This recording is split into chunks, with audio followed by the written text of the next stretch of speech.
As the scenic West Elk Loop pours you into Route 550, you're overcome with a wave of excitement. Woohoo!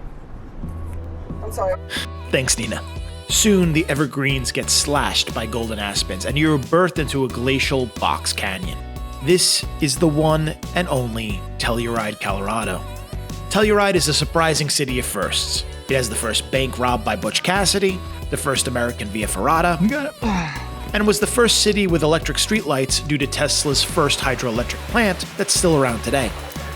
No wonder their logo looks familiar.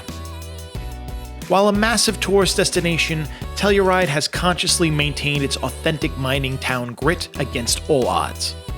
Here you will not find any chains. There are no McDonald's, no Walmarts, no Starbucks if you can believe it. The watering holes and restaurants are run by locals, and the people that work here live here. 20 years tomorrow.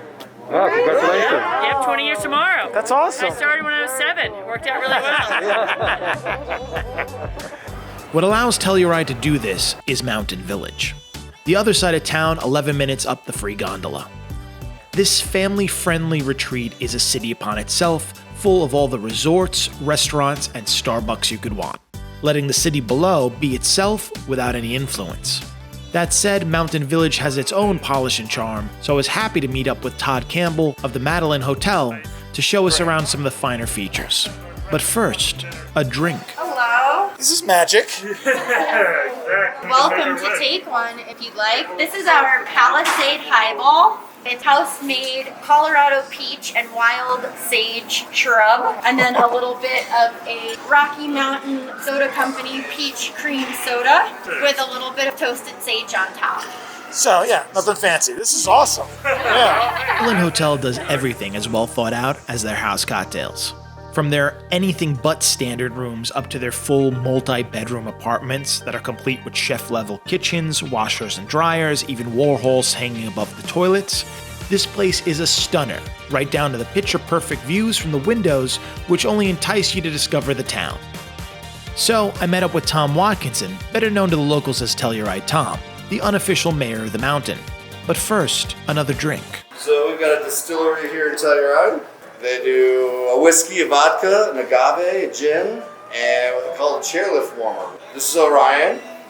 You got a schnapps machine. Brilliant. I'm sensing a trend here. Libated with a roadie, Tom takes us to meet up with Pete Wagner. Hello, everybody. Pete Wagner and his laid-back, eternally youthful aura is a legend, not only here in Telluride, but atop mountain peaks across the globe, because he's basically the Antonio Stradivarius of skis. So basically every ski that we create is optimized for the individual. From a technology standpoint, we're probably the most sophisticated ski company in the world. So you wrote the software? Yeah. Wow, you're like a super nerd. Like, Yeah. We are the biggest nerds of the ski industry. I love this so much. And boy, does Pete nerd out on his skis. With a quick interview, he can craft the perfect pair for what you want to accomplish on the slope. And we're really the best in the business at design. At this point, we've designed over 15,000 successful ski designs. And when you take into account that major ski manufacturers only put out 20 designs a year, and Pete does that in 2 days, you realize the kind of mad ski genius he really is. You can also design them any way you like, which led me to ask what's the weirdest design he's ever received. That's the answer I was looking for. Exactly. It's That's so weird. Right? How weird that is and like how awesome that is. I mean, these are amazing, and they're guaranteed to make you a better skier, so it's a win-win. While Mountain Village is cute, the main event was waiting below, so we jumped on the free gondola to downtown, which is an experience all upon itself. It would seem that commuting here in Telluride is one of the most exquisite things you can do.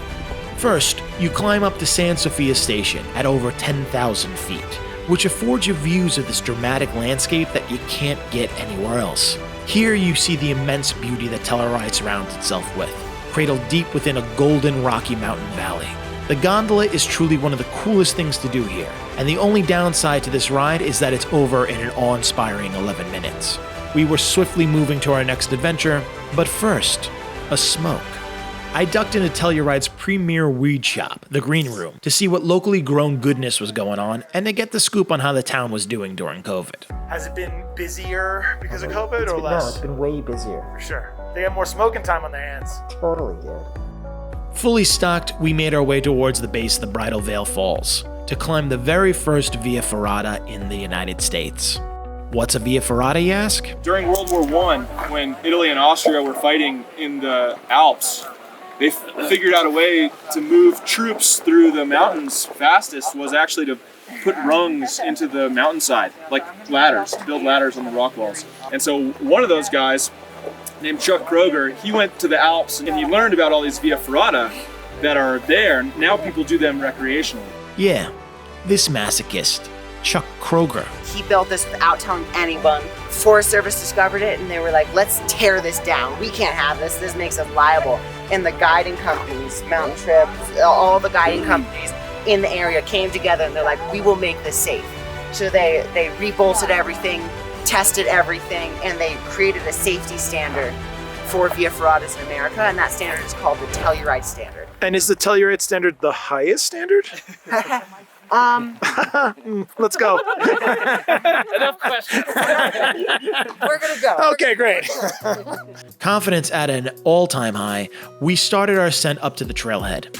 If you're looking for the trail, there is none. It's a 1-inch cable clothesline across the rock face. I can't believe I did this thing. The walk up is pleasant enough, and definitely wild enough to give even a veteran climber that familiar tingle of vertigo we all love.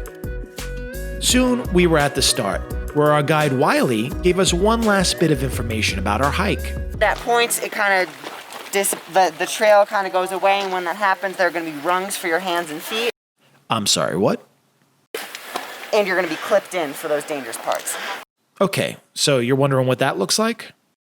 It's gonna hold just fine. Yeah, crazy.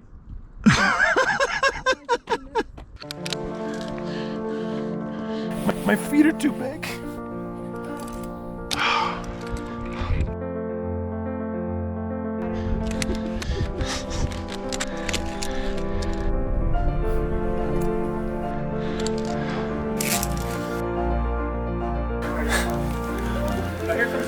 Does it look crazy? It looks fucking insane. It is insane. And if you think that looks crazy, listen to how it sounds. Oh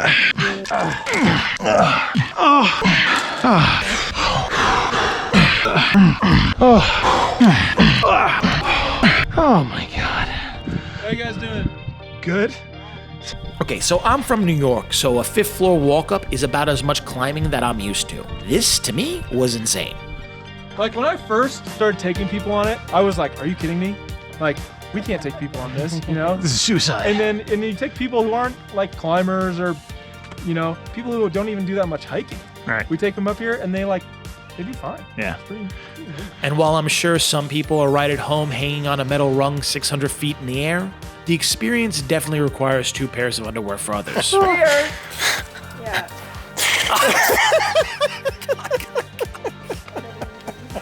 In the end, all your sweat and panic pays off in spades.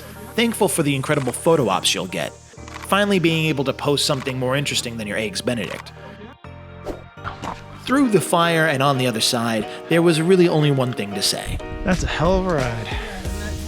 Having dominated the Via Ferrata, it was time for our last adventure through the mountains. But first, another drink.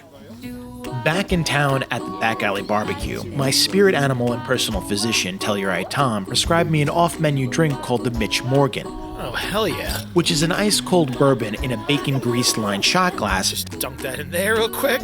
Topped with Back Alley's own house-cured bacon. Oh my god, you can't grab the glass. It's like slippery. The idea here is that it'll either kill you or calm you. Feel the arteries just. I mean, that's pretty good. Which it did. Nerves calmed with bacon and bourbon, we ascended the mountain one last time to visit Telluride Outfitters, your source for anything outdoor adventure related, from mountain biking to rafting to snowmobiling. Being at the peak of color season, we decided to get closer to nature as fast as possible by jumping in some souped up ATVs.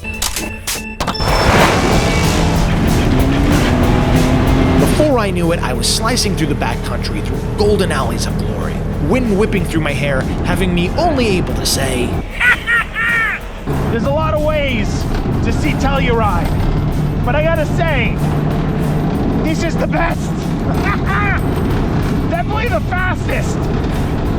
I've never driven through something so beautiful so fast. Ah!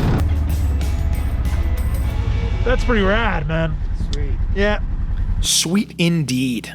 And taking a minute at the top of the trail in the shadow of Mount Wilson, which is known by college kids the world over as the mountain on the Coors beer can, I got to take in the splendor of Telluride one last time, reaffirming the old adage once again that people go to Aspen to be seen, but they come here to hang out. And with that, my friends, I slipped into the most Colorado place in all of Colorado, hopefully never to be seen again. Well, until next time.